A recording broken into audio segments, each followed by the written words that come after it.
Nso is a village 50 kilometers south of Alego, a town of traditional worshippers whose deity was a python.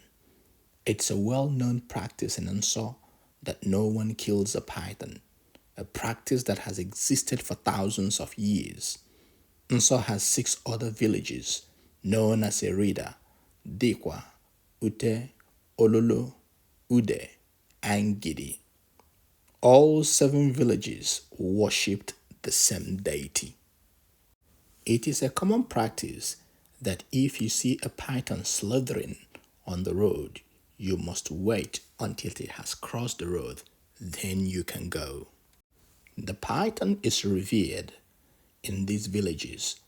It is non-confrontational, non-poisonous, doesn't attack the people, and in return, the people in these villages hold it sacred. In July of every year, Nso celebrates the god of the pythons. It is called Ajeke Festival. Ajeke breathes a new life and season, electrifying the youth who are awakened by these celebratory festivities that some feel a compulsion to participate in its rituals. One rainy evening, a widow called Nkem was coming back from the market. She was drenched in the rain because she couldn't find a shelter. She was cold and shivering as she navigated the torrential downpour that made getting home a nightmare. On reaching her home in search for warmth, she lit up a fire to warm herself and her son, Izunna. Nkem made a meal for herself and her son Izunna. She had developed a routine of telling Izunna folklore stories before he goes to bed. On this day, Nkem chooses to tell a different kind of story. She told her son a story he wasn't ready for, a true life story that she had hidden from him for years. Nkem was pregnant with Izunna when her husband passed. His passing was tragic and traumatic, something she has kept hidden from Izunna till now. Izunna never met his father, Aham. Aham was a successful farmer who had many farmlands and was wealthy. He had the best and choicest arable land in the village. One day, Aham's uncle asked him to lend him one of his many farmlands. The uncle had many wives and children, so he needed a large farmland to feed his family. Aham agreed and gave him a choice farmland. The uncle farmed on the land for a season.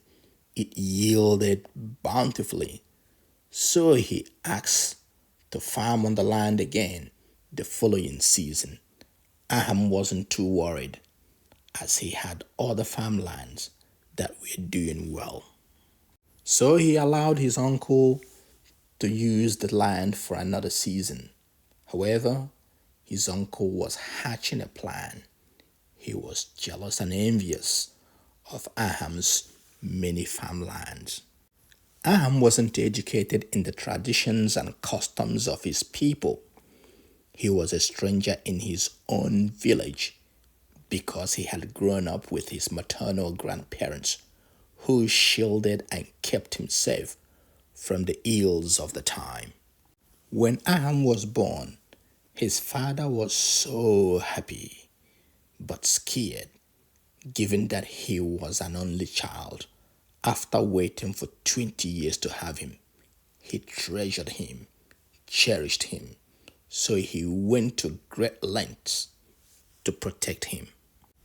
Given that Aham had no knowledge of the traditions and customs of Nso people, he did things on trust and brotherly love.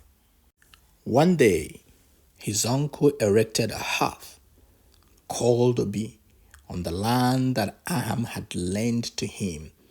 The uncle invited some traditional chiefs and elders of the village and told them that he was reviving the traditional title of his grandfather. The elders performed the rites and rituals, and his uncle ascended to become a chief. The uncle told stories of how powerful his grandfather was and that he had looked forward to this day. The next day, he called Aham and told him that from today going forward, all the farmland that he once had now belongs to him. As the head of the family, Aham was worried and thought it can't be. He quickly sought a redress, calling on the elders for support. Aham was told by the elders to go home and speak with his mother. Bewildered, he didn't understand why the elders were reluctant to intervene. However, he went home and spoke with his mother.